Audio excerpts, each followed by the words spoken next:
This is the Patriots Drive Podcast. We are all Patriots. Where we discuss, analyze, and answer questions to all things happening in the NFL and with our New England Patriots. Now, here's your host, Cole Kelly.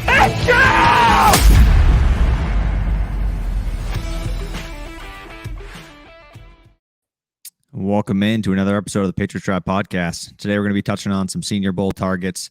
Patriots love drafting Senior Bowl players. We see it every year. I think they average like 3.5 per draft is what the number is. So we'll be touching on some of those guys, Senior Bowl standouts, the Joe Judge hiring, what we think they'll do at offensive coordinator. And if you guys have any questions you want us to answer, we'll try to get to those as well. But I'm here with my co-host, Chase Campbell. How's it going, Jace? Good. It's good to be back. We're getting some off-season football, camps, showcases, highlights, had the Pro Bowl, and we're starting to get around to the news. It's exciting.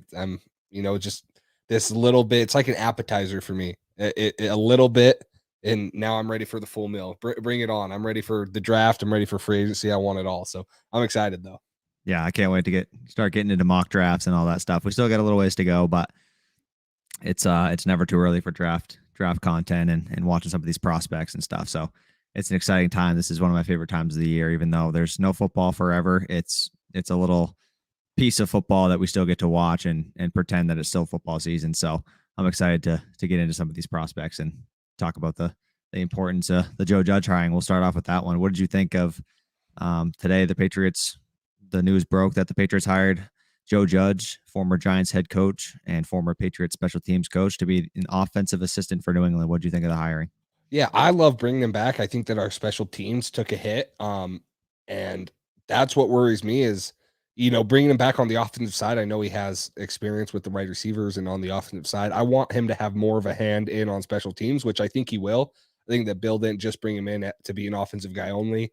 I'm excited to get him back on the staff. Anytime you're getting a former head coach and a guy that had so much success in New England in the first place, pretty much why he got a head coaching job, it's exciting to see him come back and, kind of like Patricia. And it sounds like they're not going to be in the same roles where he's more of a coach on the offensive side, where Patricia is more of an analyst. But I love it. I love bringing him back, familiar face in the building, especially for all these new guys. He knows the Patriot way. He knows how it's taught.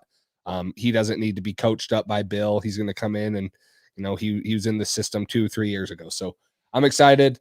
I think that it's a big time hire back on. And, sometimes people are just better assistant coaches and special teams guys, position coaches than they are head coaches. And there's nothing against him as a coach, because I still think that Joe Judge is a great coach, but it's very hard to be a successful head coach in the NFL, especially with the cards he was dealt in New York. So I'm glad he's back here and not anywhere else.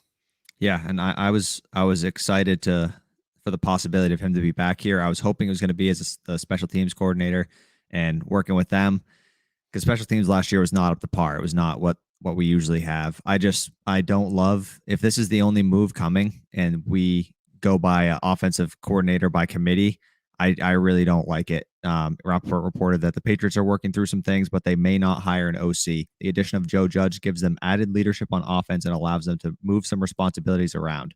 I don't know. I like having a former coach and a guy who knows the system well. We know how he works. Obviously, if they wanted him back, they wanted him back for a reason. But he was the wide receivers coach for us 1 year. That was his offensive responsibilities, and he didn't do that great. He didn't really.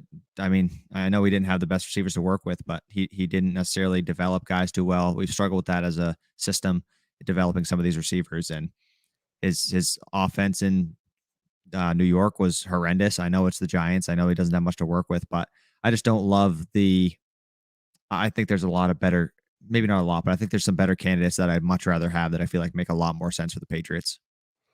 Yeah.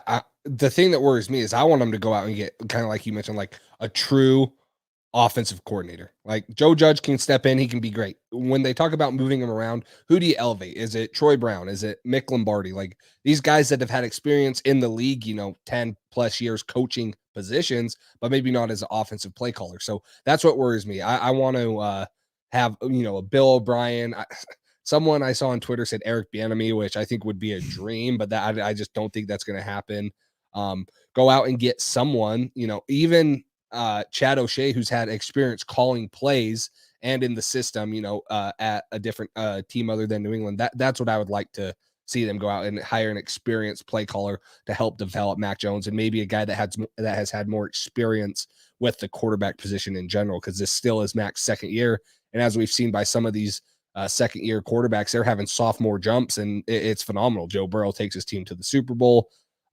Justin Herbert was spectacular this year, and he was spectacular in his rookie year, but you have all the makings of a great franchise quarterback right in your lap in Mac Jones. And you don't want to screw it up with instability at the offensive coordinator position and a guy that, struggles developing him. So that's my thing. Bring in a guy that's experienced and is used to calling plays and can develop Mac Jones into, a better quarterback for the future. I would love a guy like Bill O'Brien. It seems as the days go on, it seems less and less likely for him to be the guy, which is unfortunate. I think it's more likely that it's some type of committee like we've been talking about a little bit, but I don't know. I don't love the idea. We've had the defensive committee this past season. That didn't go well. I know the defense was good for most of the year, but fell apart at the end of the year. We heard rumors about, people didn't really know who to follow, who's lead. And it was kind of a mess. I think if you have one guy who's the OC, the head play caller, and you have other people pitching in ideas and trying to help develop people, maybe he can work with Mac Jones, or maybe he can work with the wide receivers again, or just come up with some offensive scheming ideas, or just help out. Like, I'm okay with that. But Joe Judge and a bunch of guys just kind of all chipping in and not really having one voice as the true OC who's going to call the plays. I don't love it. I feel like it's more of what we already have on the defensive side of the ball, and that was a problem last year. So I feel like it's not a great setup for Mac necessarily if this is how it goes and it's just Joe Judge and a couple other guys. I feel like having a guy, him and Josh McDaniels worked together so much last year, and they worked really well together, and having a guy for Mac to be able to lean on like that and talk things out, go over scheme, the playbook, just everything. I know he'll have good coaching, and there's coaches in New England that can help him with that stuff. But I just think having an OC that you can bounce ideas off of, and they can just collaborate and try to make the best offense that they can. And I don't know. The more people get involved, I feel like sometimes it makes it messier. I know sometimes better ideas come from more minds, but overall, I feel like there's a chain of command for a reason in the NFL, and you get the title offensive coordinator, defensive coordinator for a reason. So people know this is the top guy. This is the guy who we're going to be following his lead, and the other guys are going to guide us, help us get there. And I don't love the whole committee idea for the offense. So I hope they come up with somebody else as the OC. I'm hoping it's Bill O'Brien, but if it's not, I don't really know that there's a lot of top options out there that are realistic for the Patriots to sign, because I don't think they want to, even if Eric Bieniemy somehow was an option, I don't know that they'd want to change a system like that. I feel like Belichick wants to be able to take a guy in and take a guy out, or take a guy out and put a guy in, and the system still be the same. I think he wants a consistent system that has some adaptations for who's calling plays and who's on the field, quarterback, tight ends, wide receivers, stuff like that. But overall, I think he wants to have a similar system, and it seems like the offense is probably going to look a lot like it did last year. Yeah, just outside of Bill O'Brien, you look at guys who would make sense. Geez, Boston headline, a robbery. It was you. It was definitely him. He was busy robbing. That's why he missed the time. It's all right. It's all right. No, for me, I agree. And outside of Bill O'Brien, like, who makes the most sense? I don't know if there is a clear candidate. There's a couple guys that I think I'd have at my second tier, 3 or 4 possibly. But Bill O'Brien's the clear obvious favorite, and I think that's the thing for Patriots fans. What it sounds like New England and Bill Belichick is getting hung up on is that they feel like if he comes in and has success in year 1 or 2, and he's now a head coaching candidate, we're back in this situation in 2 years with Mac Jones going into his 4th or 5th season. So I think this stability there is going to be very, very key to that position, and I hope that doesn't keep them away from bringing in Bill O'Brien. But I think that it's definitely something that we should start, be a little concerned about, because that's the last thing we want is have Mac Jones have 3 or 4 offensive coordinators before he hits year 8 in the NFL, because we can't find some stability at that offensive coordinator position. So I'm excited to see who it goes. I don't expect a hiring anytime soon, honestly. New England always seems to take their sweet ass time, and maybe Bill O'Brien's under contract. They're just like not going to announce it because that's how the Patriots do it. But it could be a long time before we figure out who the OC is. Hopefully we find out sooner rather than later. But I was interested, what's your take on Adam Gase? I know there's been a lot of rumors about him coming. And for me, I don't hate the idea. I don't love it. It's like a love-hate relationship for me. I think that he can come in and do good things. He's had a history of developing quarterbacks, but I hate the rap and the way he, the way he handles leadership. I think that he is a horrible guy in command. And that I don't think Bill's going to lose, his leadership to Adam Gase or anything, but I don't want him to bring, some of the toxic stuff that he brought into the organizations he's been around. But I want to know kind of your thoughts on the Adam Gase rumors. I don't love it. I mean, I was talking to my friend today about it. Josh McDaniels, Bill O'Brien, me, and then about 40 options down, Adam Gase, and then about 40 more options down, maybe even Joe Judge. And that's kind of my rankings on there. I don't know. Adam Gase, I know he had a couple good seasons or whatever with the Broncos and did his stuff, but he was absolutely horrendous as a head coach. And I know some people just aren't good head coaches. I mean, think about it. Josh McDaniels, he was a head coach for the Broncos, was horrible, came back, great offensive coordinator. But this is kind of what I was talking about. And I mentioned on my story is everybody wanted Josh McDaniels out. Yes, he calls frustrating plays sometimes. Yes, the third and long screens, the draws to Brandon Bolden, the 3rd and 3 to Brandon Bolden. Just he calls a lot of frustrating plays, but overall, he has a good system, a good grasp of the system. He knows it well, and he knows how to utilize certain players pretty well, usually. I know last season, Johnny didn't get utilized well. We had our ups and downs as an offense, but Josh McDaniels is a great offensive mind, and the grass isn't always greener. That's what I said on my story today. Grass is not always greener, and that might be the case. If before Josh got hired, somebody said, all right, you can have Josh McDaniels, or you can have a committee of Joe Judge, maybe Adam Gase, or Joe Judge and Nick Lombardi, or, what would you pick? I'd pick Josh McDaniels every day of the week, and there's no question about that. Now, if you say, all right, Josh McDaniels might leave, or like Bill O'Brien is the candidate to replace him, I'd be like, okay, I'm at least okay with that. I still like Josh, but I think Bill O'Brien would be a great replacement with Josh leaving. Like you mentioned, I don't love the fact that he possibly could get a head coaching job not too long and then in the future if he did well with the Patriots. But if he did really well with the Patriots, well enough to where he gets a head coaching job the very next year, I think Mac's development's going really well, probably in the offense is in good hands. And we can have at least more time for Troy Brown or Nick Lombardi or any of those other guys to develop. So I really don't love the Adam Gase thing.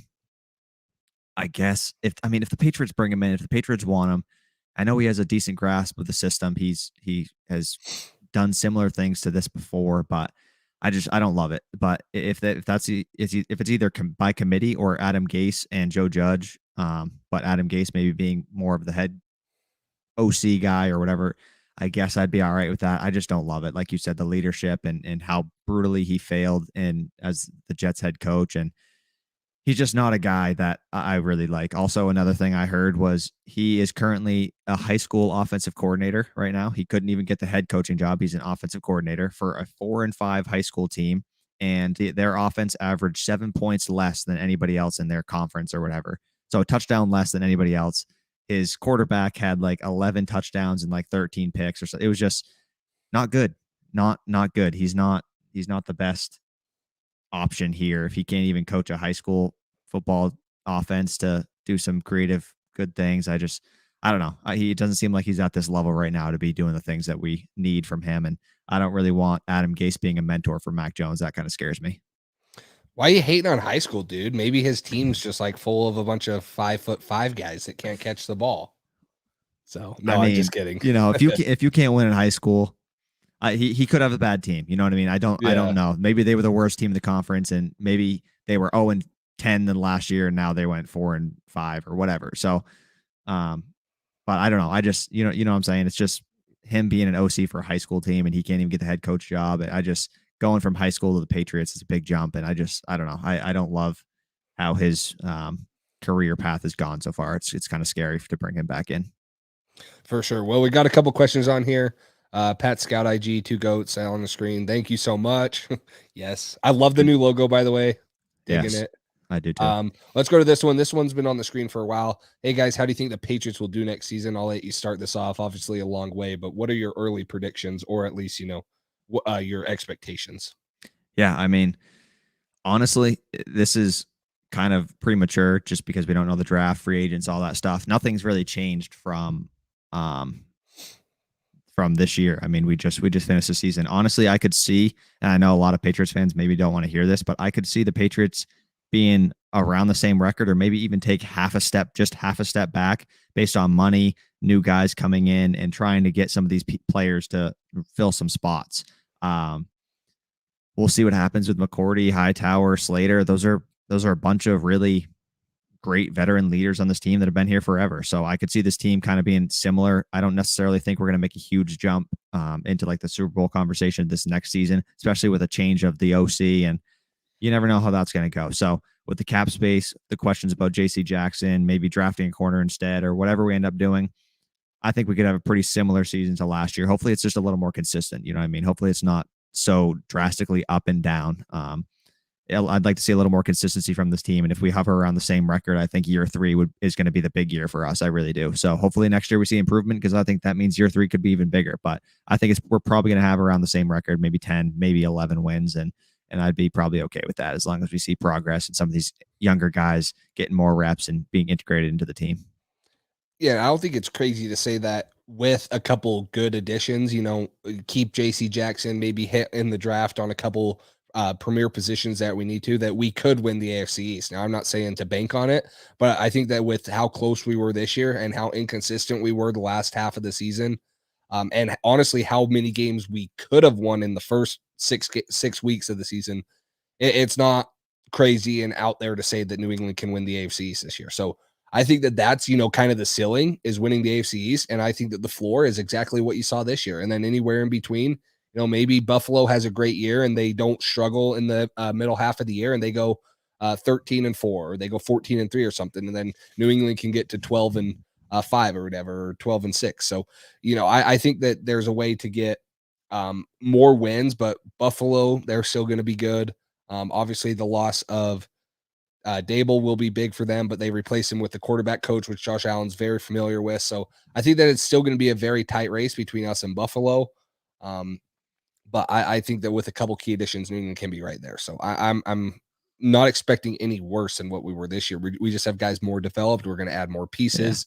Going to get more experience with those key young guys. So I definitely think if they play the offseason right, and if we draft well and we make a couple good moves in free agency and maybe letting some guys go or making some trades, I think this team could show improvement and maybe win the AFC East. We also got to keep in mind, like, this is a 4 or 5 year window with Mac on his cheap deal. The Bills are basically ending that window with Josh Allen right now. I think we touched on it a couple episodes ago, but some of their guys are getting older. They have older guys too that are going to be leaving. They just lost an offensive coordinator, and didn't they lose one of their player personnel guys, I think, to the Giants GM? Yes, they did. So that they lost a couple of big pieces too. We lost some, they lost some. It's going to be about who can adapt better. I think I feel more confident about the Bills being able to adapt to that situation, because their quarterback coach just got promoted, and that's a guy that all of Buffalo, the offense, was talking about. They'd love to have him be the next guy. So I think he's probably going to step in there and do pretty well. Dayball's a great offensive mind too, though. I think he had a lot to do with their success. So it'll be interesting to see how that offense changes going forward. But I think if they play the offseason right, if they draft well like they did last year, which we'll see how they do without a couple of the guys that maybe were a big part of that. But I'm excited, but I think the Patriots should be okay next year. I think probably right around where we were this year, maybe a little bit better. And I don't know if you've gotten into any receiver film or had time to do your rankings, but Steven asked, what are your guys' top 3 wide receivers in this year's draft? Do you have top 3 off the top of your head? For the Patriots, or like in general? I'll do it for the Patriots probably, right? Yeah, probably for the Patriots. I'd love to see Garrett Wilson, Chris Olave, and John Mechie's probably not the third, maybe not the third best, but I think fit wise for the Patriots, I think he's got to be in the top 3. I think those 3 guys, Olave, Wilson, and Wilson, Olave, and Mechie, I would love to have any of those 3. I don't think there's any chance Wilson falls to 21 to us. I think there's a chance maybe Olave does, if depending on how he tests at the combine and stuff. But if Olave falls to us at 21 and some of the other guys that we're interested in are not on the board, I would love to take Olave. Good route runner, good separator, good speed. Apparently him and Wilson I don't know if they raced or I don't know how they did it, but apparently he's a little bit faster even than Wilson. And so good route runner, good separator. I think that's a guy that can fit well in this New England system. I think he'd fit in perfectly. So a guy like him or even Mechie, like we've talked about, his chemistry with Mac is going to be a huge thing. If we can get him in the second round and maybe take a corner, or we'll get into more of that in the first round, or even trade back and get a guy like Mechie in the second round and then another second round talent, maybe a linebacker or whoever they end up targeting. But I think those would probably be my top three that I'd like to see the Patriots land. Yeah, I think if Olave and Wilson are there at 21, they're very hard to pass up on. Those are my top two. Wilson 1, Olave 2, and then if we're going straight off of skill wise, I have Jameson Williams 3, but I don't think he fits the New England system. He's more of a straight vertical deep threat. You know, when Mechie got hurt and Jameson Williams had to come in and play that Mechie role where he was more of a control down guy, you know, get open in the middle of the field. You didn't see the explosive plays anymore. And obviously they weren't running him over the top, and there was more focus on him with Mechie out and him really being the only guy. But I just don't think that he fits in New England's system. He never played with Mac Jones. He transferred because he was behind Olave and Wilson at Ohio State. He transfers from Ohio State to Alabama, has a crazy year. So I'm not bagging on him, but I just don't think that New England uses his ability. Now, that could be totally different. If Bill O'Brien comes, he knows how to use Jameson Williams, but it still worries me a little bit because I don't know if Bill O'Brien's going to come in here and Bill Belichick's just going to give him free reins. You know, they're going to want to still run the ball and control it and then, you know, get hit their shots when they can, but you're not going to come in with Bill O'Brien and Jameson Williams and just see Alabama's offense and New England's all of a sudden going to be the best offense in the league. So that he kind of worries me if we were to take him at 21, but I still think that he is a great talent and it would be very exciting and electrifying to see him on the same field as Mac Jones. And if we got him at 21, I wouldn't be mad about the pick. He's a tremendous talent, but I just don't think scheme wise, like you mentioned, I don't think he's the best fit in this offense. What he struggled to do fitting in Mechie's role is what the Patriots like to have at receivers be able to do well. You know what I mean? Maybe he would replace the Aguilar role and be the deep threat in this offense, but I think that's, I don't know, recently that's been less of a factor, and it's more been guys who can get open past the sticks, middle of the field, good route runners. We need somebody who can separate, and that doesn't just mean deep. Just separate on any route, and Olave is one of the best in this class at doing that. And so I would love to have Olave. He's kind of my draft crush right now because I think he's the most realistic guy at 21 that we might be able to have. So Olave, or I don't think Wilson falls, but if he does, that'd be great. And then Mechie would be huge if we could get him in the second round. I've seen him dropping into the third in some mocks. I don't think that's. I don't know. If we take him in the second round, I'll be thrilled. He's a first round talent without the injury. So I would love to see Mechie in round 2. If he falls to round 3 and we somehow get him there, that'd be even better. But I just don't think that's realistic. I think somebody's going to take a flyer on a guy with that much talent. Yeah, and that much production. He's been so productive the last 2 years before his injury. Someone's going to want to take him for sure and give him a chance. And, you know, he's coming from Alabama. Everyone knows how Alabama players turn out in the league. The NFL receivers the last 3 years coming out of Alabama have been incredible. So, yeah, I agree. I think that a second round guy like Mechie almost provides more value for New England with his ties to Mac Jones than a first round guy, unless it's Olave or Wilson in my mind. And they're just no brainers. But I agree. There's a lot more positions that I think need to be addressed right now. And yeah, I know we've been saying Mac Jones need a wide receiver 1, but I mean, if Mac Jones gets a wide receiver 1, now we're getting into a crapshoot with the Bills, and you know you're having to score 40 points a game to beat them because we don't have any linebackers or corners can cover. Because all of a sudden, say we don't franchise tag or we can't figure out the J.C. Jackson situation. So there might be a little bit more glaring needs on the defensive side of the ball in round 1, and that's why Mechie is more of an appeal to me round 2. Yeah, I agree with you. And Boston Headline touches on it here a little bit about his worry about Jameson Williams. And one thing that's so big about receivers' success, especially early on in their career, is the fit. You know what I mean? The skill. I've seen Jameson Williams falling to the Chiefs in some mocks, and that is terrifying to think about. I mean, I feel like that's probably a pretty great fit for him if he ends up falling there. I hope he doesn't, because that's going to be scary for the league. But that's a much better fit than the New England offense, in my opinion. So I'd be okay with passing on him, taking maybe a corner, a guy like Andrew Booth, or even if Davis falls, the defensive tackle from Georgia, if he falls to 21, or even trading back if we don't like the options, and gathering more picks, because we don't have a ton of picks this draft. We're not going to get any comp picks because we signed 1 million free agents this past year. So that's kind of my opinion on those receivers. But a lot of good options for the Patriots, a lot of guys that you guys should keep your eyes on and watch some film on if you haven't already. But we'll definitely be touching more on those guys. And I'm sure throughout our mocks, we're going to have plenty of these guys in our mock draft. So you guys will see plenty of those. For sure. Well, let's move on now. Senior Bowl this week was very, very entertaining if you watched it. Right now, we're going to go over the biggest winners and losers from the 2022 Reese's Senior Bowl. New England, Cole said it earlier, they've taken at least 4 players since 2013, and whether undrafted or drafted, from the Senior Bowl. They get guys out of this Senior Bowl. So we're going to go over some guys that maybe had their stock go up in our minds, and guys that had their stock go down in our minds, because there was a lot of good and bad performances. Measurements, obviously, we're getting looks at these guys first time: height, weight, wingspan, hand size, arm size. You're getting a lot of information here on these guys, and a lot of it is pretty telling where their stock was going up or down, and then obviously their performance on the field. So, Cole, do you have a position that maybe you want to start off with first? I got to go grab my notes that's over here, so I'll let you start while I do that. Yeah, I'll touch on Mumma first. Chad Mumma, linebacker from Wyoming, 6'3", 242. He's a junior.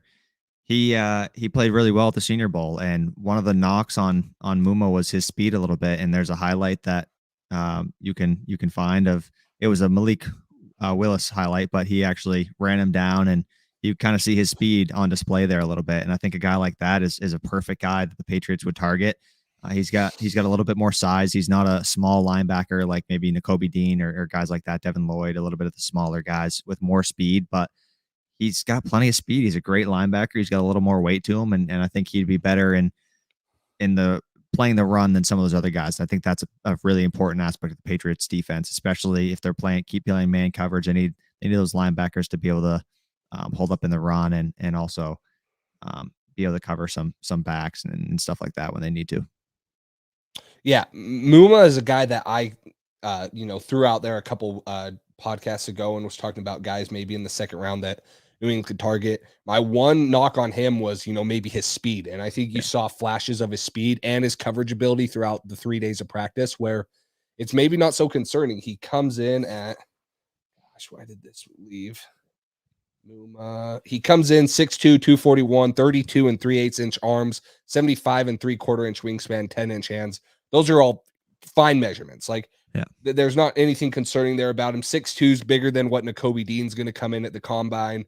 He's got some weight to him, and like we mentioned, he can run. And I think that's the thing that New England lacked this year was they had good size at linebacker position, but they're really missing guys that could open up, run, cover tight ends, running backs, chase down the quarterback.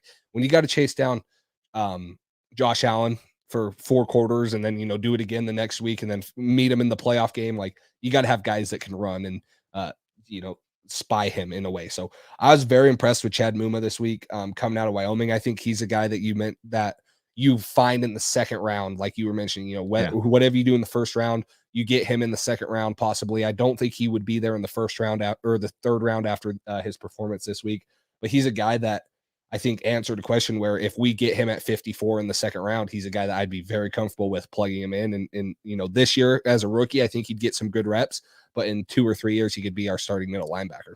And that's one thing to think about. Like you just mentioned, is if we trade back, there's a possibility we draft Mumma and then we get John Mechie. And I think that's something Patriots fans should be really happy about, getting 2 guys like that can contribute right away. Mechie, like we said, has chemistry with Mac, and I think he'd fit in good once he gets back from that injury. And then Mumma would be a great fit too. And we also drafted Cameron McGrone last year. So that'd be 2 new linebackers, 2 fresh faces to this defense that could add some speed and versatility. And I really think that'd be a great thing for this defense. So he's one of the top guys I had at the Senior Bowl. I was keeping my eye on him. You mentioned him, like you said, a couple podcasts ago. So I wanted to look at him a little bit, and he seemed to stand out, especially in that game. And that was one of the biggest things, was his speed that showed it, just especially on that one play. Like you saw him catch one of the fastest guys, quarterbacks in this class, and the guy there, people were talking about the entire first quarter that he was in the game. Like, oh my God, he was running 20 miles an hour, clocked at 20, 21 or 19, whatever it was. And then you see Mumma flying around at 240 and and catching up to him and tackling him, making a good tackle to save the touchdown. So I thought he looked really good out there, and I think he's definitely a guy I'd be happy with in round 2.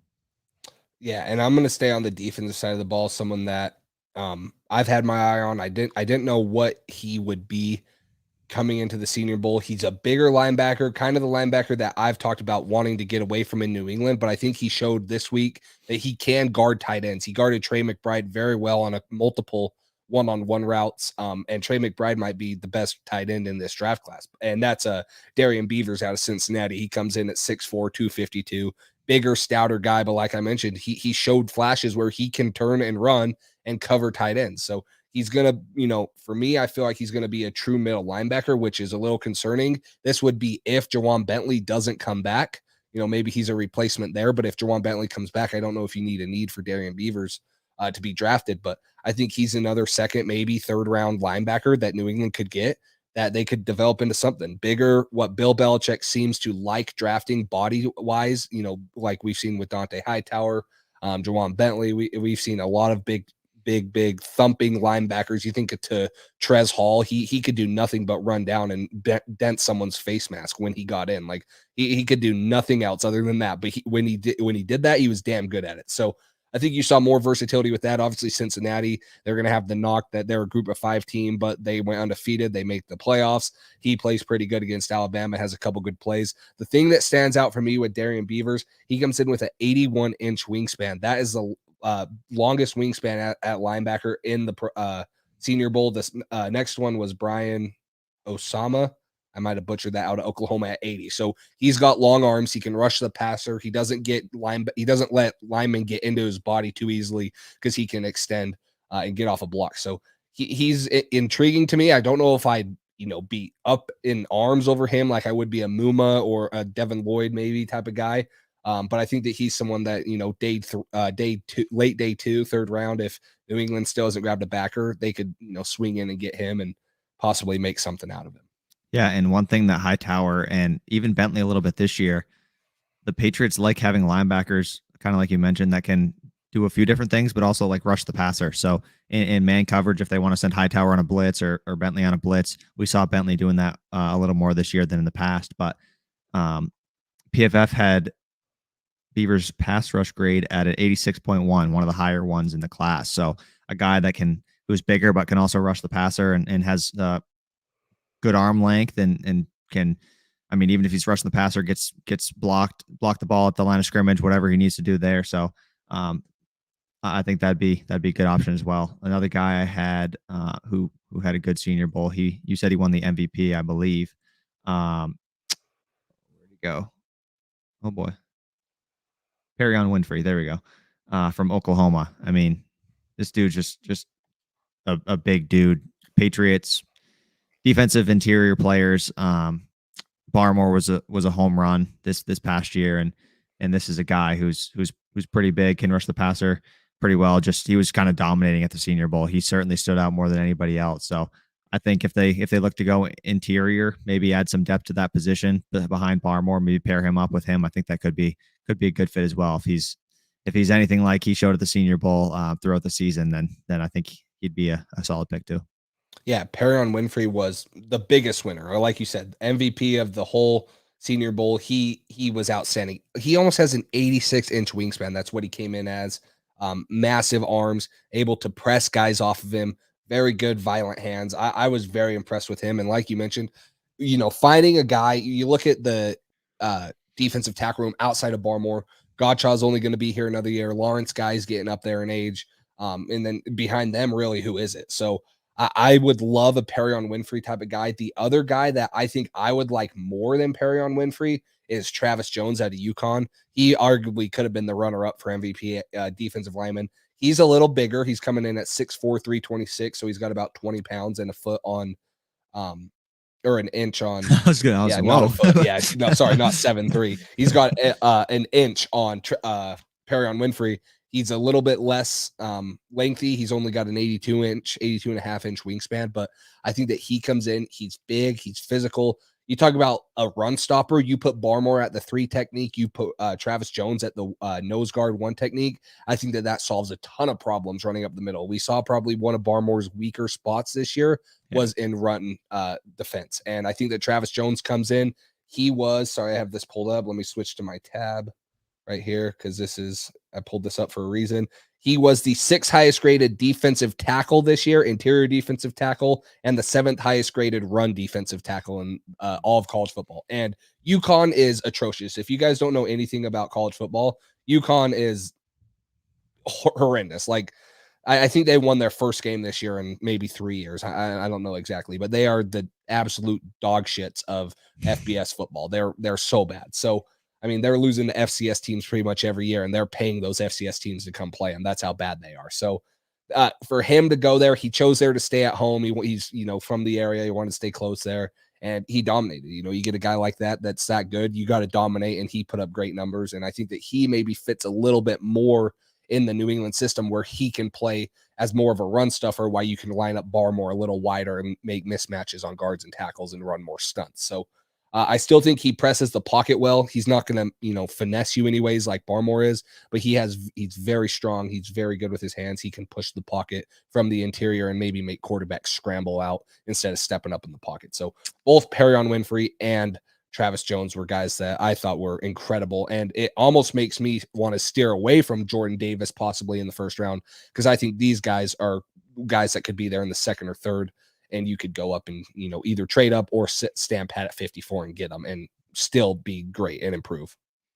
And if he wants to stay close to home, I mean, New England, Foxborough is not too far from Connecticut. So that'd be a good option for him. Yeah, especially if his run defense is one of the biggest things. That'd be a huge thing. That's a huge need for the Patriots. Godjaw had a great game against the Bills, but overall in the year, he necessarily didn't live up to his contract, I'd say. And he's one of the guys that if the Patriots trade or cut, they might be able to save some cap space. You can save cap space also by extending him. But if the Patriots didn't love the job he did, then maybe this is an opportunity where they say, okay, maybe we'll keep Godjaw one more year and have Travis Jones kind of develop behind him. Or maybe they just throw him in there next to Barmore and Lawrence Guy and those guys and give him an opportunity if they need to save some cap space. But I think that would be that's certainly an intriguing option as well. Having a guy who can defend the run paired up with Barmore, who's an elite pass rusher for how young he is. I think that'd be a match made in heaven right there. That's also why Jordan Davis is one of the exciting prospects, just because he can kind of he's obviously so athletic and he can stop the run. He can rush the passer a little bit better than his size would indicate. And I think him next to Barmore would be so dominant. It seems like an almost Vince Wilfork people have compared him to for like Patriots comparisons, I guess you'd say. Him next to Barmore in that defensive line, and then Judon and whoever they end up throwing on there, that'd be great. And I know it's frustrating to see us get torn apart in the passing game, but what's also frustrating is seeing us not be able to stop the run with some of the guys that we signed and some of the guys we have up front. So if we can throw a guy like Jordan Davis in there who's athletic, who can play, stop the run, and also be in there on passing downs in certain situations, I don't know. He's got a tremendous amount of talent, and I think if this was 20 years ago, he'd be going a lot higher than he's projected to go right now, just because the game has changed and not as many people see him as a top asset on a defense. But I think Belichick is certainly one of those guys with an older mindset who would love a guy like Davis, but that is a lot higher. That's a guy you're gonna have to take with your first pick in the first round. These are definitely some guys. Obviously, these guys are from the Senior Bowl that are some better depth options, and maybe you can find in the second, third round, and maybe use that first round pick to trade back or get a receiver, get a linebacker, whoever. And so I think these guys are certainly good options. But do you got any more on the defense side of the ball you want to touch on? Yeah, I got a couple. I'm going to go Troy Anderson. I mentioned this too. The only reason that I'm semi-aware of him, not only because he had a good Senior Bowl, is because he plays in the Big Sky. He's from Montana State, FCS linebacker. The dude played running back, then played quarterback, took a break because of COVID, didn't play in the COVID year, was the Big Sky Defensive Player of the Year, led his team to the national championship. He comes in 6'3", 242, 32-inch arms. And when you're playing, running back and quarterback your first 2 years, and then you flip to linebacker, and all of a sudden you get Conference Player of the Year, and you help lead your team to the national championship. there's something to be said about this guy. This is a guy I think is going to definitely be there in the third round. Maybe someone reaches on him in the second round, but I think with his FCS background, some people are going to have a little bit of caution. But he played great in man coverage this week. He had a couple routes on air where he's guarding, slots and tight ends, both not attached to the ball. But he has good closing speed. He's a little less physical than what you would like. He's kind of like a Devin Lloyd type of guy. But if you go out and you get a Travis Jones or a guy that can stuff the middle and you still have Juwan Bentley, you use him in a different role. He can rush the passer. He can, play more man coverage on the outside. I think that he was another guy that stood out. He was probably the third best backer this week behind both Mumma and Darian Beavers. And then going to the secondary side, since that's another one that New England fans are probably interested about. I was super high on Roger Mccreary. I know you were high on Roger Mccreary. His length is going to be a problem. And I know some people won't understand this, but he comes in, where is his exact length? Like so I don't 25-inch arms or something ridiculous. I think it's under 29. Where is he? Roger. Oh, he comes in at 29.25-inch arms, guys. Anything under 30-inch arms for a cornerback, you don't see it. You just do not see it. This is enough to move him out of the first round. Like I would have legitimately been happy with him at 21 until I saw this measurement. Me too. Like, that is how scary it is to have a sub 30 guy at cornerback. And I just, it's one of those things that you can't explain. You don't know why. But they don't translate to the NFL. Short, stubby arms. They can't get out there. They don't have length. They get thrown over. They can't contest balls on bigger receivers. He's already coming in at 5'11". He's under 6 foot. Like, the dude probably has the best feet and the best press man coverage in the draft. But at that length, that is so scary. It's such a scary measurement. So that's enough to steer me away. And I think the guy that stood out this week, that maybe is a guy that's there in the second, third round, is the other Cincinnati corner, not Ahmad Sauce Gardner. It's Kobe Bryant.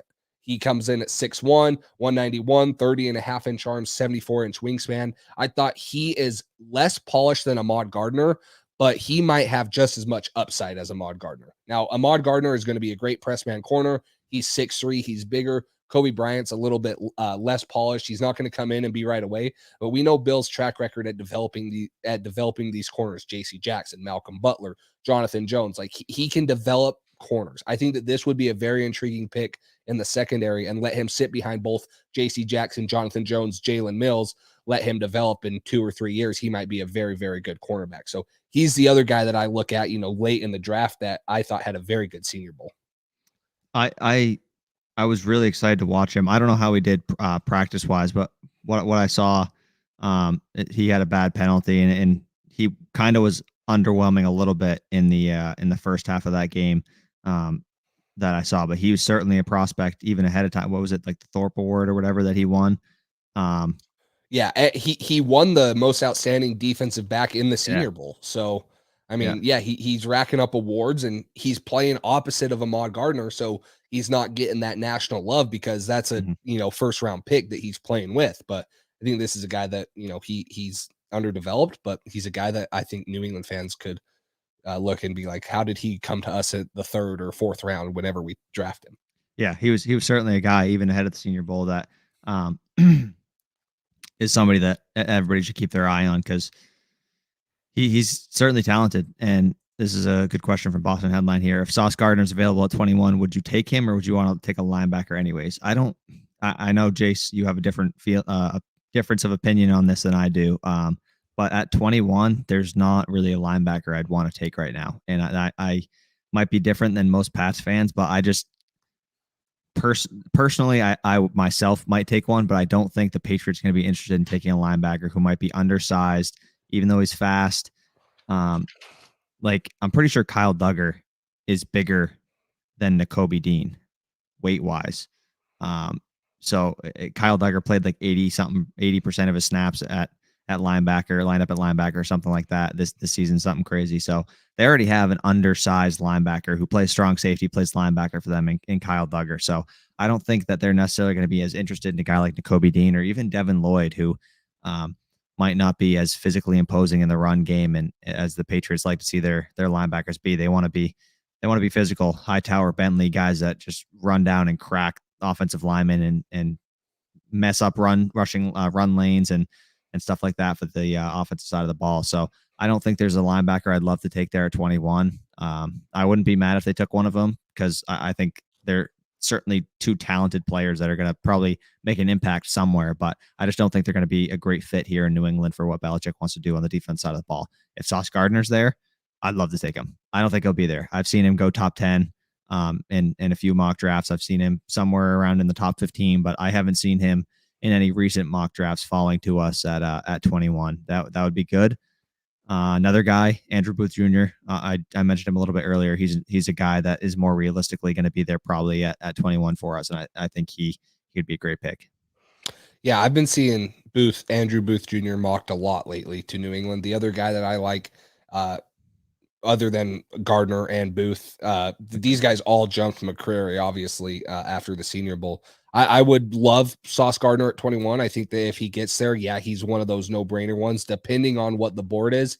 I wouldn't mind Devin Lloyd. He's the only linebacker I'd probably consider at 21, but I don't know if he's going to be there. You look at Philly, who's above us, a couple linebacker-needy teams in the top 20 that could possibly snatch him before we get there, get on the board. So if Sauce is available at 21, yeah, I think that he's great. 6'3", long corner that's played – has great stats and, guy that I think could come in and do great things for Bill Belichick. So I'm definitely not against that. I like Kiar Elam too out of Florida. He's another big, long, lengthy cornerback. I'm excited to see how he tests.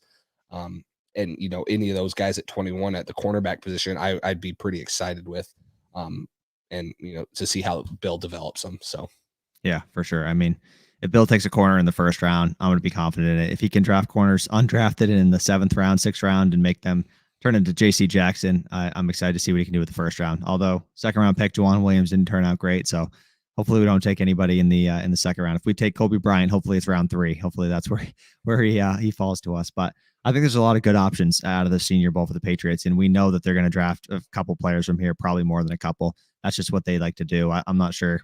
I'm not sure why necessarily over some players that may not participate in the Senior Bowl, but a lot of the guys that are not participating in the Senior Bowl are probably players that don't need to because of their draft stock or players that weren't invited and stuff like that. But any more on the defensive side of the ball?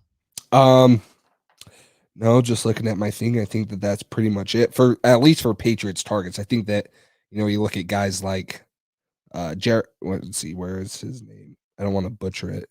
Jeremiah Johnson, I think his name, Florida State defensive end. He was a big guy, but I just don't think New England needs a defensive end. And we got so many, yeah. I mean, he's a guy that jumps up there, but I don't think that New England needs him. So, yeah, I think that that's most of the ones that I wanted to hit on for the defensive side of the ball. Not that we have a lot of good defensive ends, we just have a lot of defensive ends, a lot of edge rushers. True. Josh Uche, Winovich, are some of the depth guys there. But switching over to the offense side of the ball, a position that maybe not a lot of Patriots fans are going to be thrilled about. Patriots may be looking at in the first round, but Trevor Penning, tackle. He was a beast, especially that 3rd day of practice. And then in the game, he looked really good. From what it sounded like, his first 2 days of practice weren't that great. And then day 3, he came out and was just mauling people. 6'7", 321. Good run blocker, good pass blocker, can kind of do everything well. And he was just bullying people. And I think if we could trade Isaiah Wynn, get that money out of there, re-sign Trent Brown, or maybe even not re-sign Trent Brown, throw a Wynn at right tackle and throw this guy at left tackle or right tackle, wherever. This guy has all the traits and tools to be a good tackle in the NFL. And I think he'd be a great fit in the Patriots system if we can get Isaiah Wynn out of here. Yeah, coming out of Northern Iowa, that's at the FCS level too. He's not as polished as some of these top guys, but he has a chip to him. I think that that's why the first 2 days he struggled. He's going against competition he's never gone against, from the FCS level compared to the FBS level. But that 3rd day, he turned it on. He's chippy. He's constantly, in guys' ears picking fights, whether that's a good or a bad thing. But he has that chip to him that he needs to have as an FCS guy. I think that he definitely improved his stock. He maybe was a late 1st round, maybe 2nd round guy. I think that you're probably going to see him come off the board in the 1st round for sure. And I agree. Yeah, I don't know if it's a exciting pick for New England fans, but if that's what you have to do to protect Mac Jones, you go out and get him. And I think that another offensive lineman, although our interior offensive line is looking pretty dang stout, one of the best interior offensive linemen that I saw this week was Zion Johnson, the Boston College guy. He's very stout. He's physical. He gets knocked back on run plays. He can anchor well in pass plays. I think that it's more likely New England goes tackle in the first round if they have to go offensive line or they feel the need to. Then they go interior offensive line. But Zion Johnson is another guy that I thought was very impressive on the offensive line side of the ball, even though he wasn't, maybe at a position New England might need. And I mean, I think tackle is more likely than guard. But you think about it, we trade Isaiah Wynn, we throw Trent Brown at left tackle, Mike Onwenu at right tackle, and throw Zion Johnson at left guard. Don't re-sign Ted Karras, or maybe re-sign Karras as depth, but that's an option as well. So I think the Patriots have the freedom to do kind of a lot of different things. I think that's what makes Onwenu even a more special player, is that maybe they didn't love Met guard, but he can play tackle too. He has some versatility. Trent Brown can play left or right tackle. He played left tackle for us when he was with us originally, won the Super Bowl. So I think that's an option as well. Another guy on the offensive line position that isn't sexy maybe to some Patriots fans, but it's necessary. And keeping Mac Jones on his feet, there's a lot of different options. That guy would probably be closer to a second round pick. I've seen him sneak in the back end of the first round in a couple mocks, but Zion Johnson is probably more of a early to mid second round pick. And if Patriots trade it back, I could see them taking a guy like that along with Mechie or one of the linebackers, Mumma, one of those guys. So I think there's a lot of good options for the Patriots in this draft, especially coming out of the Senior Bowl. Yeah, and staying on the offensive line, one more guy that stood out to me was Abraham Lucas out of Washington State, 6'6", 322. I think that he played well. He could be another guy. Maybe he's going to be a second round guy for sure. I don't think if you were to take him in the first round, maybe that's a little bit of a reach. I think that he would be a second round tackle that New England might be able to look at. And then some of the guys on the offensive line that I had my eyes on for late round picks, third, fourth round picks, and I thought would be there, that ended up, having pretty bad days. First off, we start off Braxton Jones. He's a Southern Utah guy, FCS level like Trevor Penning. And he kind of ran into the same issue Penning ran into the first 2 days, but he did it all week. Like, he just could not keep up with the level of competition. I think that drops him. He's massive though, 6'5", 306 pounds. He almost has an 85-inch wingspan, one of the longer ones for a lineman in the Senior Bowl. So I think he's a guy that fell off for me. Another one, Max Mitchell. He didn't really kill his status, but I don't think he did anything to help it. He's out of Louisiana. He's probably going to be a second, third round guy that could be there for us after his production at the Senior Bowl. And then the last guy that maybe didn't have quite the day that people were expecting was Darion Kinnard. He's the tackle for Kentucky. A couple guys that people were high on and possibly had them above Penning. And after this week, Penning jumped some because of the chip he had and the way he played to finish out the Senior Bowl. So a couple guys that maybe are there because they didn't have a good of a showing, and who knows what they do in the combine or their pro day. But maybe they are there for the second or third round, and you can bulk up that offensive line with one of those guys because they fell.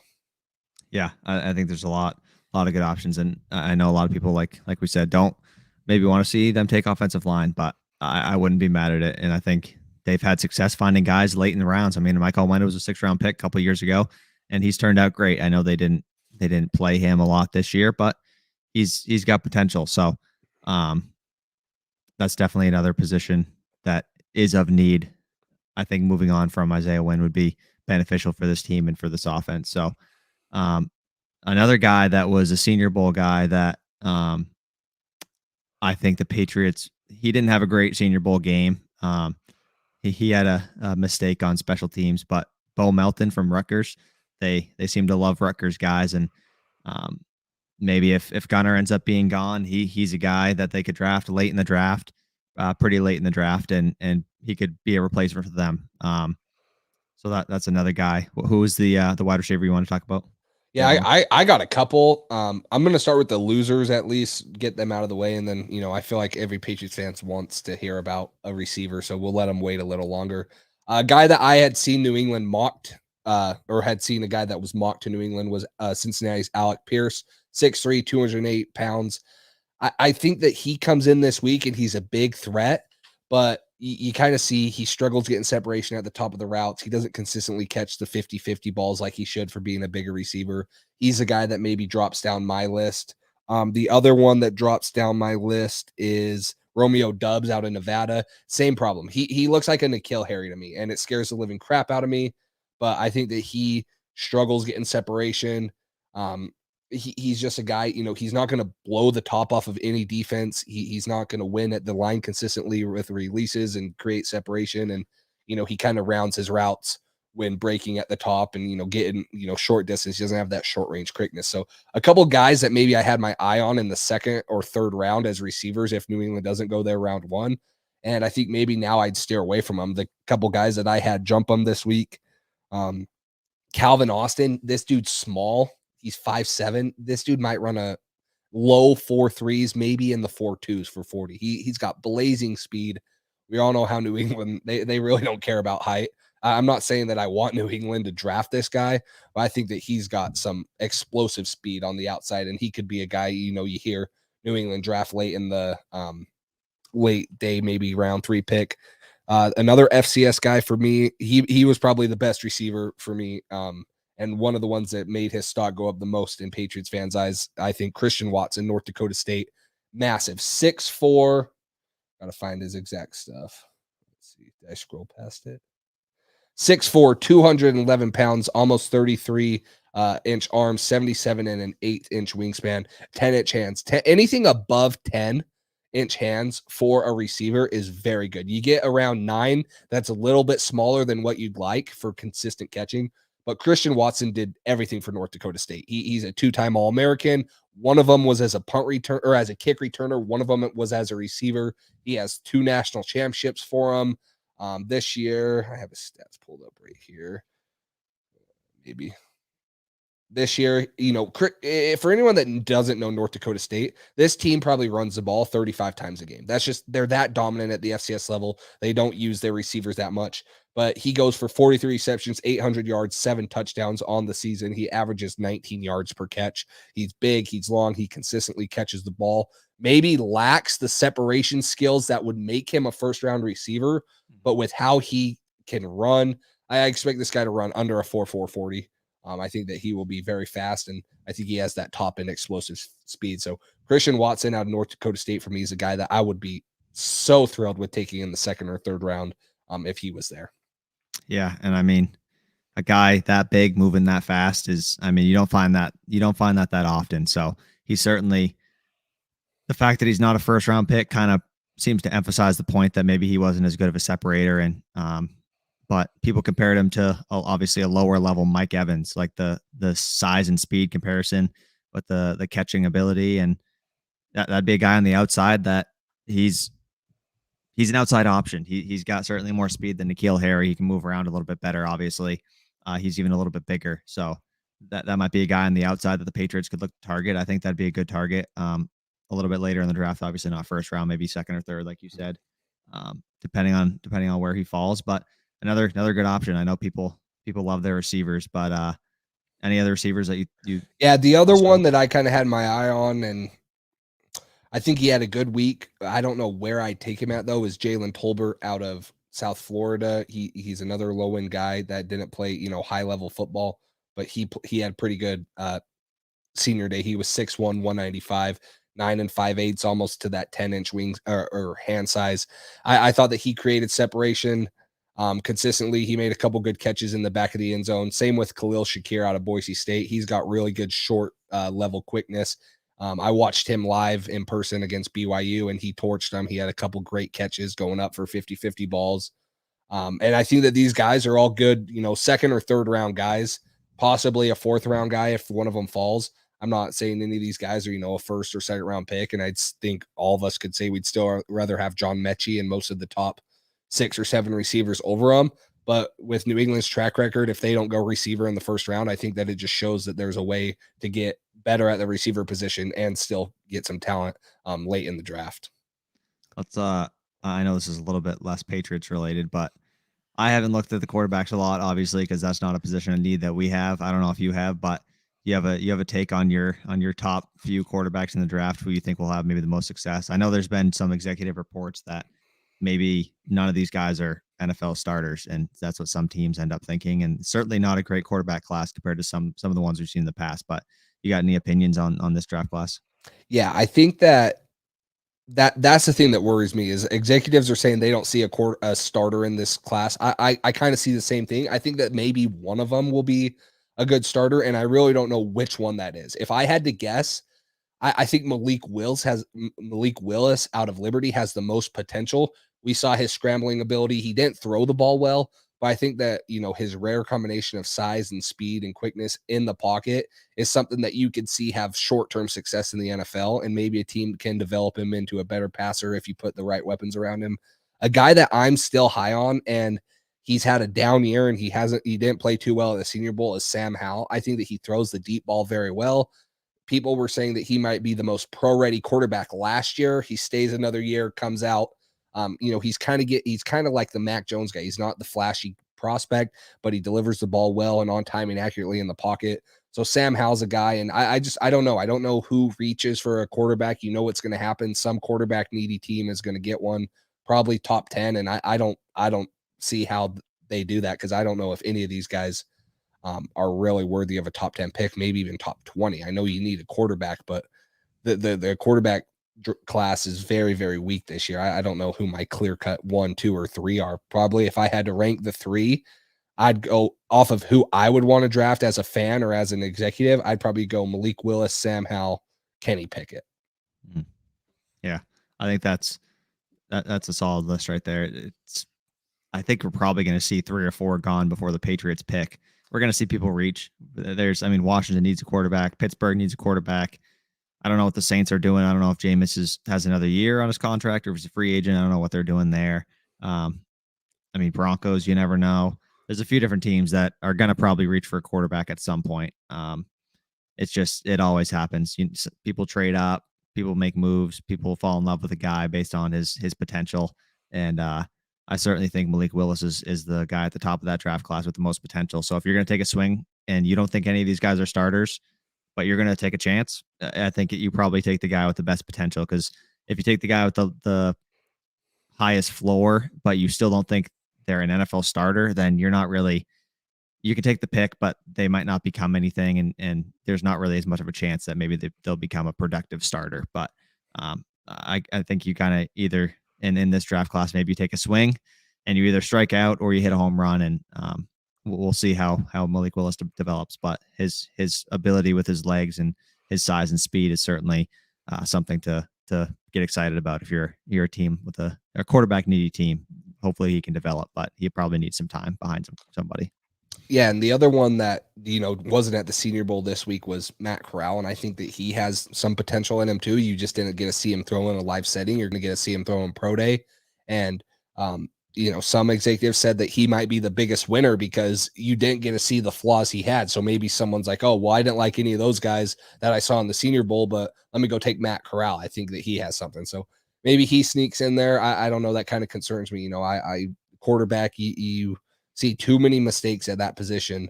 You want to get it right. I'd like to see him, in a setting. If I was an executive, I'd want to see him throw it in person and, know that he's the guy, IQ wise, delivering the ball accurately, a catchable ball, smart, and make adjustments, control the offense. So that's the thing about quarterbacks. It's so hard to, get all those things. And that's why it's the hardest position to play in professional sports. That's why I'm glad we got our quarterback last year. Hopefully don't have to worry about this for a little while. But one concern people had with Corral was his offense was just heavily reliant on RPOs. It was, every single play basically was an RPO, and that's not what you're going to find in the NFL. Unless you get drafted to the Dolphins and they want to run the RPO every single play. Again, you can replace Tua. And we saw as Patriots fans, right, when you shut down the RPO on first down, the offense is very limited on second and third down. So that's the knock on RPO in the NFL is if you can't consistently get ahead of the chains on first down, it's not going to be, pretty for the offense. Yeah, I agree. So that's one of the knocks on Corral. So we'll see where these guys end up. Who do you think has the biggest chance out of the kind of top 5 to fall out of the first round? Honestly, Sam Howell. I don't know if he's looked at as a first round quarterback because of what people think is the stereotype of quarterbacks now. He's not going to run it too often. He's not going to have a big play in his legs. You look at Matt Corral, Malik Willis, even Kenny Pickett. They can all move around. Desmond Ridder, they can all move around and create, big explosive plays with their legs. And that's what Sam Howell, can't do to the level of those four guys. So I think he would be probably my vote to fall out of the first round, especially with the year he had this year at North Carolina. Yeah. I mean, Pickett seems like he has some talent. So maybe he's a guy who somebody takes a chance on. I've seen him going first off the board, some mocks. I've seen Malik Willis go first off the board. Corral's a guy I've seen fall in some mocks a little bit. And then Desmond Ridder, I've seen completely out of the first round, and sometimes in the back end of the first. But yeah, it's going to be interesting to see how this class kind of shakes out. But I'm hoping these guys go as high as possible, because if more quarterbacks are taken, that leaves more positions that we need on the board. So I hope these guys end up getting scooped up somewhere. Somebody takes a shot on them, because that'll give us more opportunities for some players of need.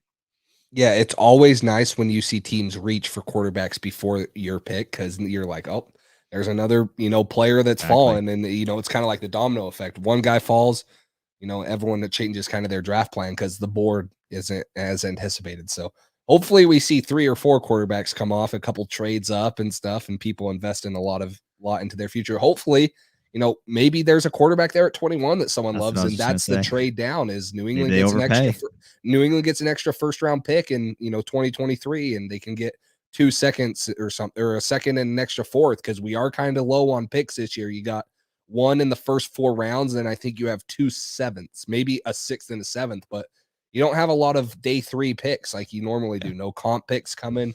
You're running pretty low. So, maybe that's always an option. You find a quarterback needy team, you trade down with them, and you get 2 or 3 extra picks in this year's draft. Yeah, people always like to overpay for quarterbacks. So if there's a guy at that spot at 21 where people are getting freaked out and think, oh, this team or that team's going to trade up, maybe you get a couple different offers and you get somebody to overpay, and you get good compensation back, and maybe you can get a good pick in the draft next year. I mean, you never know. That's one of the things about trading for first round picks from other teams is, look how lucky.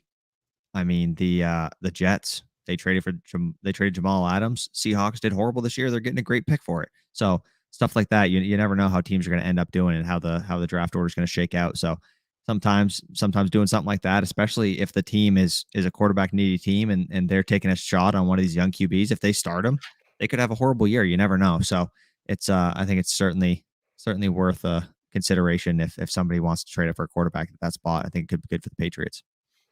For sure. Well, Cole, I don't know if I got anything else. That's a good recap on the Senior Bowl and hopefully the future offensive coordinator for the Patriots. So if you don't got anything else, I think that's it.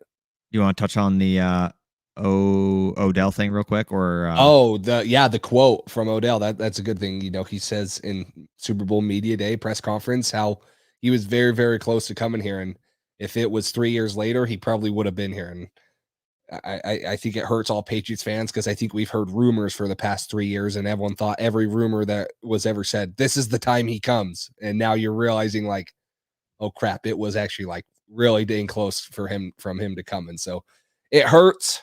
But he would have been a free agent this year, and he's going to demand a lot of money. If New England really wants him that bad, they can go out and pay for him, and you go get him, and hopefully he can play as good here as he is with the Rams. But I think that kind of more just hurts New England fans because of all the ties he's had with the Patriots organization and how badly fans wanted it. Not to get anybody's hopes up, but my feeling on this originally was frustration. I was upset. I was like, come on. It's like another guy that we just missed. We were second or whatever. But if you think about it, it's good news that Belichick is involved in these things.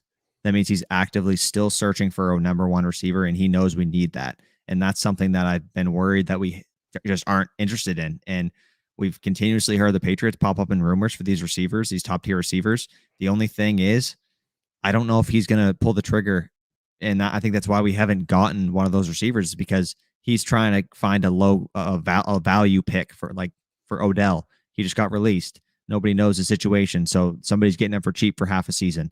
That's an opportunity where Belichick can swoop in, say, I'm going to get this guy for a lower value than he normally be. and we're gonna use him in this way or whatever. So it's good to see Belichick involved in these things. If the Patriots are interested in a number one big time receiver, but also it seems like they haven't been willing to pay the price for one of those guys, and that's something that hopefully we see change this offseason, because we certainly could use a guy that's explosive, and that'd be great. Odell here next year. Sorry. That's exciting. That'd be a really, really awesome opportunity. And we've been thinking about it for the past 5 years, probably, Odell to the Patriots. And it's been clear he wants to be here at some point. But I think with a rookie quarterback for the Patriots, nothing's guaranteed. And Odell really needed to pick a situation that was going to be good for him, because he needed to revamp his career, because people were saying a bunch of things about him. He didn't have any talent. He wasn't good anymore, this and that. And I think he proved to people that he's still a great receiver, and he can be in this league. So I think he picked the right spot. I'd love to see him here with Mac next year. That'd be great, but that's probably not realistic. Do you want to touch on this at all? Sorry, I was pulling up something else. Kamara is done. He probably is. I mean, you think so? It's so it's hard with this stuff. I feel like every time we see something like this, the player gets a slap on the wrist. He's back 4 games later. You know what I mean? It's like, I don't know. Yeah, I think it's still too early to tell. He could be done for the whole year this year, and then maybe he comes back after that. But you're walking a tightrope with these instances that happen, and sometimes it's a slap on the wrist. Sometimes you never play football again, and there's really no in between. So I think it will be telling throughout the offseason how both the Saints organization handles it and the NFL. And hopefully it's not as bad as what it sounds like. It sounds like it is pretty bad, and if it is, I think all players should have to pay. But a talent like him. Did you see the picture? I haven't seen the picture. Okay, keep going. I'll pull that up. Maybe I shouldn't be saying that before. I didn't know there was a picture out. But yeah, I mean, you obviously all these guys, they need to be held accountable, and so that's my take on it. His talent is incredible, but you see too many times where guys are wasting talent because of dumb things that they're doing. Yeah, I hadn't seen the picture till today. It's pretty not great. Yeah, I have not. I didn't know there was a picture. So,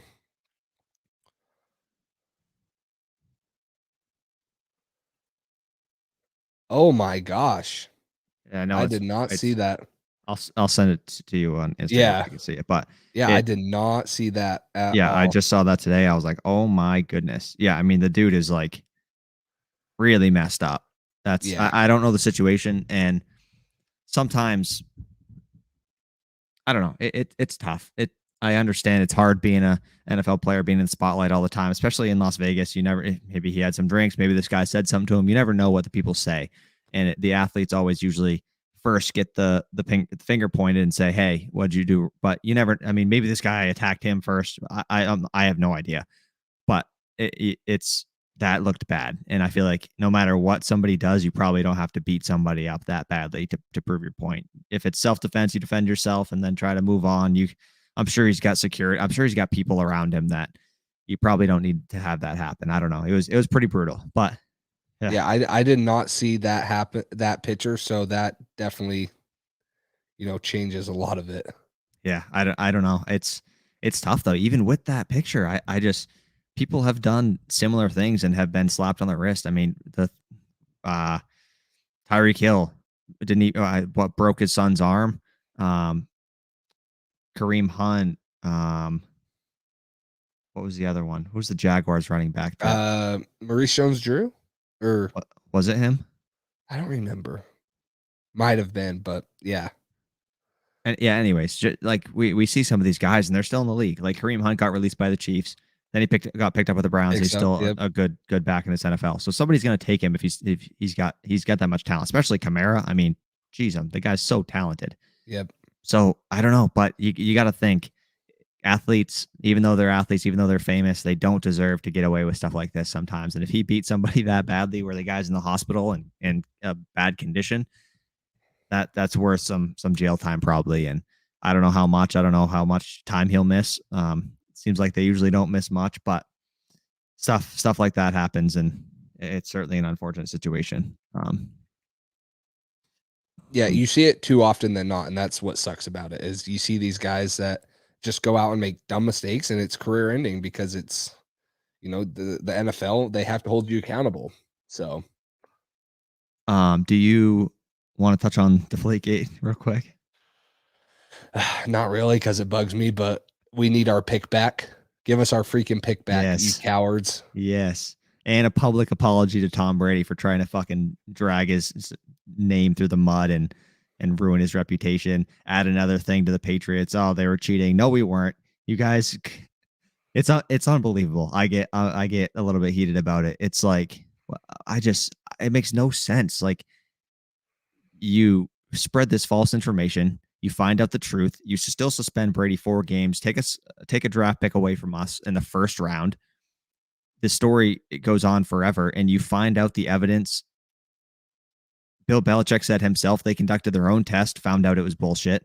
The NFL conducted their own test, found out it was bullshit. Mm-hmm. Scientists, kids were doing science experiments. They all knew it was bullshit. Anytime you get in your car in the winter and the tire pressure is on, like it's just everybody knew it was a fabricated bullshit, and it's just another thing that other NFL fans could hold over the Patriots' head and say, "Oh, you guys are cheaters. Tom Brady's a cheater." No, Tom Brady is just the GOAT.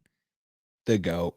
I don't know. It's I honestly couldn't believe it when I started reading what they were saying. I'm like, there's actually no way that this is like they really did this. Like it was crazy. So yeah, it's unbelievable. It just shows the NFL and how fucked up it is. It's just, it's ridiculous that they're this billion-something-dollar organization, and they just have the power to just say, "Oh, this is fake, this is bullshit." But we're gonna hold this media story. We're gonna throw away the evidence, and you're gonna get a 4-game suspension.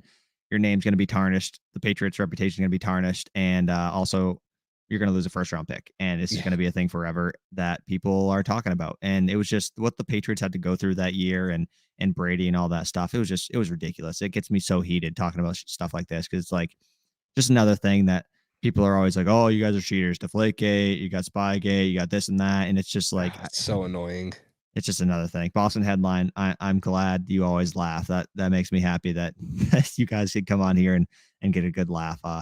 That's always good to hear. But yeah, Deflategate is, that made me. I was very conflicted with emotions. I was very happy. I was like, we've been right all along, and I was also upset. I was like, give us our fucking first round pick back right now. Exactly. We need it right now. We could use it this year too. Yeah, give us a first round pick this year. We need it. We want it. It's so frustrating. Frustrating for sure. I just, kind of at a loss for words, honestly. When I read that article, I was like, there's no way. I was like, wow, this is how corrupt the NFL is. Stuff like this goes on. It's ridiculous. Do you want to briefly quick touch on this? Offensive coordinator Joe Judge just got hired for the offensive assistant. They might do OC by committee. I hope they hire Bill O'Brien. We don't think it's necessarily that likely. We'll see. Seems like a perfect fit, but O'Brien has a good spot there at Bama. We need him more than he needs us. Mechie would be huge. We all love Mechie. He'd be a great fit for the Patriots. His chemistry with Mac. Another OC candidate is Nick Lombardi. He's currently Patriots coach right now. And Chad O'Shea, I've seen his name pop up a couple times. Adam Gase. We don't really love any of the options besides Bill O'Brien. That's basically the gist. If you want a more in-depth version, we touched on at the beginning of this episode. But also, whenever I come on here, I get a flashback of the time I joined and completely forgot what I was going to say. It happens to me at least probably once an episode. I just blank, and then I kind of start rambling about something until I remember it. And then I'm like, oh, there we go. That's what I was talking about. Yeah. It happens. It happens to all of us. I think that's it. You got anything else? No, I think that's it. I think you hit on it. Bill O'Brien's obviously, I think, what a lot of Patriots fans want at OC. And, Chad O'Shea or one of those other guys is, maybe a little farther down the list for most fans. So yeah. I agree. I think that he's the obvious one that people want. But yeah, good episode today. Yep. Good insight on some of these prospects.